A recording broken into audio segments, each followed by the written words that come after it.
안녕하세요. 박열원장의 치아교정TV 박열원장입니다. 오늘은 덧니 교정, 특히 송곳니 덧니 교정에 대해서 말씀드리겠습니다. 여러분들 자신이나 또 주변을 보시면 송곳니 덧니가 있으신 분들이 종종 보이시는데요. 이 송곳니 덧니는 어렸을 때는 귀엽게 보일 수도 있고 그다지 눈에 거슬리지는 않는데요. 중학교, 고등학교, 그리고 성인이 되면서 점점 보기에 자연스럽지가 않고 조금씩 미워 보이는 경우가 있습니다. 자, 이렇게 교정을 미루게 되면 몇 가지 좋지 않은 부정적인 영향들이 있는데 어떤 것들이 있는지 한번 살펴보겠습니다. 자, 송곳니 덧니가 있으면 첫 번째로 나머지 치아들의 마모가 많이 일어납니다. 송곳니가 제자리로 배열이 잘 되면 이 송곳니의 역할이 자기가 마모가 되면서 나머지 앞니나 어금니들의 과도한 마모를 막는 그러한 역할을 하는 것입니다. 그런데 송곳니가 제자리에 자리 잡지 못하고 밖으로 또는 위로 덧니로 나와 있으면 그 송곳니의 본연의 역할을 할 수가 없죠. 그렇게 되면 나머지 치아들이 저렇게 마모가 일어나는데요. 특히 앞니의 마모가 심할 경우에는 보기에 이쁘지가 않습니다. 그래서 핸드폰으로 사진을 찍거나 하면 앞니에 마모된 면이 두드러지게 보이는 경우도 많은데요. 이렇게 되면 스마일 라인이 이쁘지 않게 보일 수가 있겠습니다. 자, 두 번째로는요. 덧니가 있으면 중심선이 치우치게 됩니다. 무슨 얘기냐면 덧니가 양쪽으로 나더라도 그 정도가 차이가 있고 또 한쪽만 덧니가 나 있는 경우도 많이 있습니다. 그럴 때는 나머지 치아들의 배열이 흐트러지면서 앞니의 중심선이 좌우 한쪽으로 치우치게 됩니다. 그렇게 되면 이와 물리는 아래 치아들도 따라서 치우치게 되는데 이 과정에서 아래턱이 한쪽으로 치우치면서 안면 비대칭이 발생하게 되는데요. 뿐만 아니라 안면 비대칭이 생기면 좌우 턱의 윤곽이 달라지게 되는 경우도 많이 있겠습니다. 자, 지금 영상을 보시는 분들 중에 덧니가 있으신 분들은 거울을 보시고 어금니를 꽉 물어보시기 바랍니다. 그러면 중심선이 틀어져 있는지 보실 수 있고 또 안면 비대칭이나 좌우 턱의 윤곽도 다른 것을 발견하실 수 있을 것입니다. 자, 그리고 세 번째로는요. 앞니들의 돌출 현상이 있을 수 있는데 이게 무슨 얘기냐면 보통 송곳니가 덧니로 나오면 그 옆에 있는 작은 앞니는 안으로 들어가 있습니다. 그리고 대문니는 앞으로 뻗어 있는 경우가 많이 있는데 이렇게 되면 입을 다물었을 때 송곳니와 앞니, 대문니 부분은 돌출의 증상을 보이기가 쉽습니다. 그래서 입을 다물 때 송곳니와 앞니 쪽에 볼록하게 튀어나오는 경우가 많이 있고요. 이렇게 되면 입을 다물 때 입모양을 어떻게 둬야 될지 잘 모르는 경우가 많겠습니다.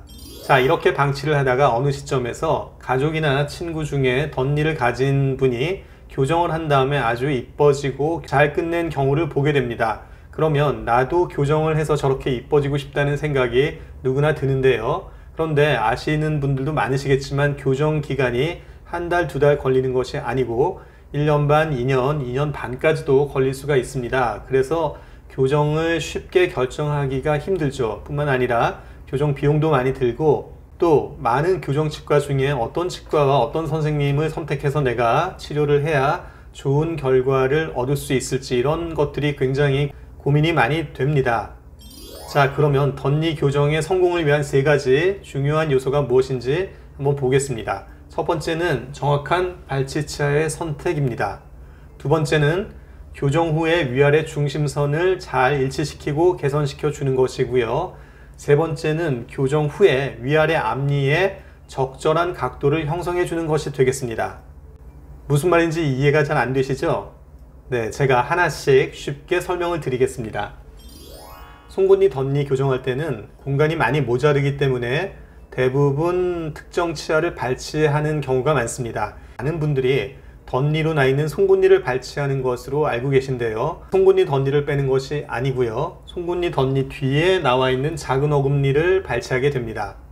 송곳니는 덧니로 나 있다고 하더라도 뿌리도 길고 치열 전체의 기둥 역할을 하는 중요한 치아가 되겠습니다. 그래서 뒤에 있는 작은 어금니를 발치하고 그 공간을 사용해서 치아들을 배열하는 것입니다. 사진에서 보시면 교정기를 붙이지 않은 위아래 작은 어금니가 보이는데요. 저 치아를 발치하고 그 공간을 활용하는 것입니다.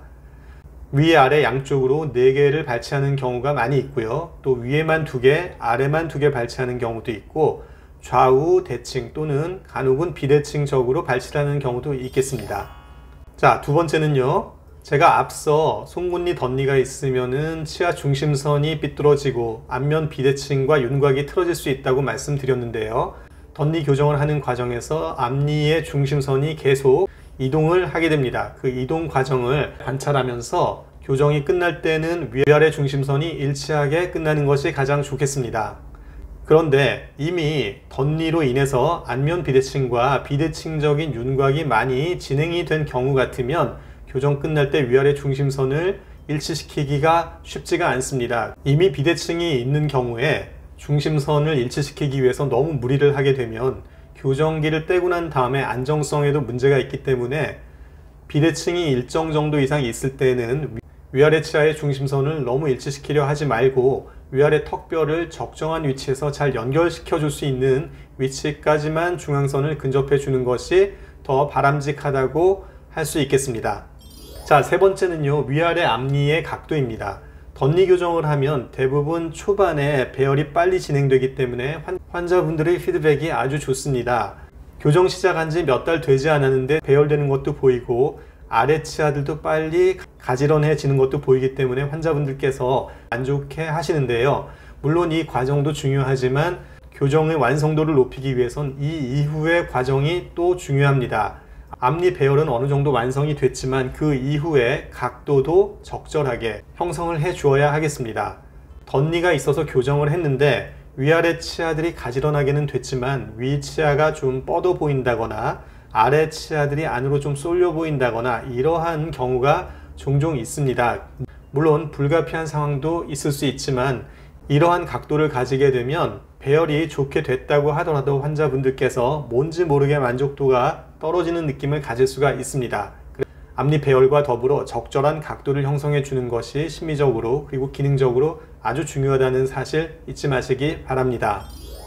자, 이상 제가 송곳니 덧니 교정할 때 중요한 포인트 3가지를 말씀드렸습니다. 첫 번째는 정확한 발치치아의 선택이고요. 두 번째는 교정 중에 중심선을 잘 관찰해서 적절한 위치에 가져다 놓는 것. 세 번째는 위아래 치아의 배열뿐 아니라 적절한 각도 형성도 굉장히 중요하다는 사실을 말씀을 드렸습니다.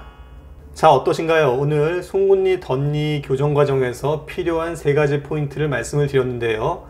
특히 송곳니 덧니 교정을 망설이시는 분이나 또 교정을 시작해서 진행 중이신 분들 이 3가지를 이해하시고 잘 알고 계시면 교정 상담이나 교정 중에 주치 선생님과 같이 상의하에 교정을 잘 진행해서 최상의 결과를 낼 수 있는데 도움이 되셨으면 참 좋겠습니다. 도움이 되셨다면 박열원장의 치아교정TV 구독 신청 꼭 해주시고요.